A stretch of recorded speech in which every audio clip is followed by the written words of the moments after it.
वैष्णो देवी की 3 पिंडियों का रहस्य, जानिए इसके पीछे छिपे पौराणिक कहानी। भक्तों में यह मान्यता बेहद प्रचलित है कि जो कोई भी सच्चे दिल से माता के दर्शन करने आता है, उसकी सभी मनोकामनाएं पूर्ण होती हैं। लोगों का यह भी मानना है कि जब तक माता ना चाहे कोई भी उसके दरबार में हाजिरी नहीं भर सकता। जब उसकी इच्छा होती है, वह किसी ना किसी बहाने से अपने भक्तों को अपने पास बुलाती जरूर है, और भक्त भी श्रद्धा भाव से दर्शन करने जाते हैं। कहते हैं माता के एक बुलावे पर उसके भक्त माता दर्शन करने के लिए दौड़े चले आते हैं, साथ ही गाते चले जाते हैं यह उपरोक्त दिया गीत।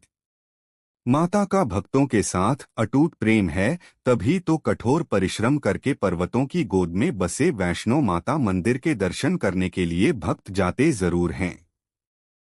भारत के खूबसूरत जम्मू और कश्मीर राज्य की हसीन वादियों में उधमपुर जिले में कटरा से 12 किलोमीटर की दूरी पर स्थित है माता वैष्णो देवी मंदिर। जिस पहाड़ी पर यह मंदिर बना है, उस पहाड़ी को ही वैष्णो देवी पहाड़ी के नाम से जाना जाता है। सुंदर वादियों में बसे इस मंदिर तक पहुंचने की यात्रा काफी कठिन है, लेकिन कहते हैं पहाड़ों वाली माता के एक बुलावे पर उसके भक्त आस्था और विश्वास की शक्ति के साथ इस यात्रा को सफल करके दिखाते हैं।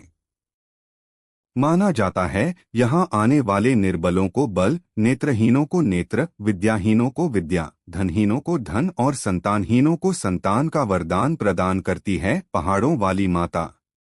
माता के इस चमत्कारी प्रभाव के साथ इस धार्मिक स्थल की प्रत्येक बात कुछ बयां करती है। न केवल यह स्थल वरन आदिशक्ति से जुड़ी पौराणिक कथा, इस मंदिर की संरचना का कारण एवं मंदिर में रखी 3 पिंडियां सभी का रहस्य बेहद रोचक है।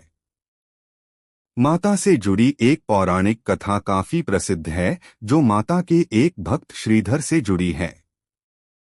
इस कथा के अनुसार वर्तमान कटरा कस्बे से 2 किमी की दूरी पर स्थित हंसाली गांव में मां वैष्णवी के परम भक्त श्रीधर रहते थे, जो कि निसंतान थे। संतान न होने का दुख उन्हें पल पल सताता था। इसलिए एक दिन नवरात्रि पूजन के लिए कुंवारी कन्याओं को बुलवाया। अपने भक्त को आशीर्वाद देने के लिए मां वैष्णो भी कन्या वेश में उन्हीं के बीच आ बैठीं। पूजन के बाद सभी कन्याएं तो चली गईं, पर मां वैष्णो देवी वहीं रहीं और श्रीधर से बोली, सबको अपने घर भंडारे का निमंत्रण दे आओ। श्रीधर पहले तो कुछ दुविधा में पड़ गए। एक गरीब इंसान इतने बड़े गांव को भोजन कैसे खिला सकता था? लेकिन कन्या के आश्वासन पर उसने आसपास के गांवों में भंडारे का संदेश पहुंचा दिया। साथ ही वापस आते समय बीच रास्ते में श्रीधर ने गुरु गोरखनाथ व उनके शिष्य बाबा भैरवनाथ को भी भोजन का निमंत्रण दे दिया। श्रीधर के इस निमंत्रण से सभी गांव वाले अचंभित थे। वे समझ नहीं पा रहे थे कि वह कौन सी कन्या है जो इतने सारे लोगों को भोजन करवाना चाहती है। लेकिन निमंत्रण के अनुसार सभी एक एक करके श्रीधर के घर में एकत्रित हुए। तब कन्या के स्वरूप में वहां मौजूद मां वैष्णो देवी ने एक विचित्र पात्र से सभी को भोजन परोसना शुरू किया। भोजन परोसते हुए जब वह कन्या बाबा भैरवनाथ के पास गई, तो उसने कन्या से वैष्णव खाने की जगह मांस भक्षण और मदिरापान मांगा। लेकिन यह तो संभव नहीं था। फलस्वरूप कन्या रूपी देवी ने उसे समझाया कि यह ब्राह्मण के यहाँ का भोजन है, इसमें मांसाहार नहीं किया जाता। किंतु भैरवनाथ तो हट करके बैठ गया और कहने लगा कि वह तो मांसाहार भोजन ही खाएगा। लाख मनाने के बाद भी वे ना माने। बाद में जब भैरवनाथ ने उस कन्या को पकड़ना चाहा, तब मां ने उसके कपट को जान लिया और तुरंत ही वे वायु रूप में बदलकर त्रिकूटा पर्वत की ओर उड़ चलीं। भैरवनाथ भी उनके पीछे गया। कहते हैं जब मां पहाड़ी की एक गुफा के पास पहुंची, तो उन्होंने हनुमान जी को बुलाया और उनसे कहा कि मैं इस गुफा में 9 माह तक तप करूंगी, तब तक आप भैरवनाथ के साथ खेलें। आज्ञानुसार इस गुफा के बाहर माता की रक्षा के लिए हनुमान जी ने भैरवनाथ के साथ 9 माह खेले। आज के समय में इस पवित्र गुफा को अर्धकुंवारी के नाम से जाना जाता है। कहते हैं उस दौरान हनुमान जी को प्यास लगी, तब माता ने उनके आग्रह पर धनुष से पहाड़ पर बाण चलाकर एक जलधारा निकाली और उस जल में अपने केश धोए। आज यह पवित्र जलधारा बाणगंगा के नाम से जानी जाती है। जब भी भक्त माता के दर्शन के लिए आते हैं तो इस जलधारा में स्नान अवश्य करते हैं। जलधारा के जल को अमृत माना जाता है।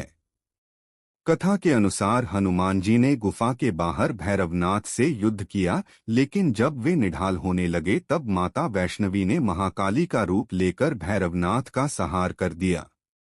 भैरवनाथ का सिर कटकर भवन से 8 किमी दूर त्रिकूट पर्वत की भैरव घाटी में गिरा। उस स्थान को भैरवनाथ के मंदिर के नाम से जाना जाता है। कहते हैं क्षमा मांगने पर माता ने भैरवनाथ को ऊंचा स्थान प्रदान किया और कहा कि जो कोई भी मेरे दर्शन करने इन खूबसूरत वादियों में आएगा वह तत्पश्चात तुम्हारे दर्शन भी जरूर करेगा, अन्यथा उसकी यात्रा पूरी नहीं कहलाएगी। यही कारण है कि आज भी लोग माता के दर्शन के बाद बाबा भैरवनाथ के मंदिर जरूर जाते हैं। मान्यतानुसार भैरवनाथ को मोक्ष दान देने के बाद वैष्णो देवी ने 3 पिंड सिर सहित एक चट्टान का आकार ग्रहण किया और सदा के लिए ध्यानमग्न हो गईं। इस बीच पंडित श्रीधर भी अधीर हो गए। उन्हें सपने में त्रिकुटा पर्वत दिखाई दिया और साथ ही माता की 3 पिंडियां भी, जिनकी खोज करते हुए वह पहाड़ी पर जा पहुंचे। पिंडियां मिलने पर उन्होंने सारी जिंदगी विधिपूर्वक उन पिंडों की पूजा की। उनसे प्रसन्न होकर देवी उनके सामने प्रकट हुईं और उन्हें आशीर्वाद दिया।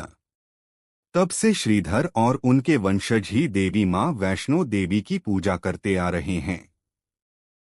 माता के इन 3 पिंडों का चमत्कारी प्रभाव भी रोचक है।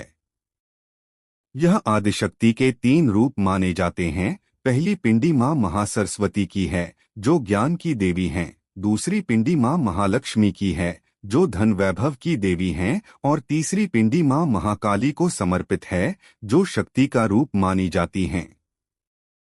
इन 3 पिंडों का मनुष्य के जीवन से गहरा रिश्ता है।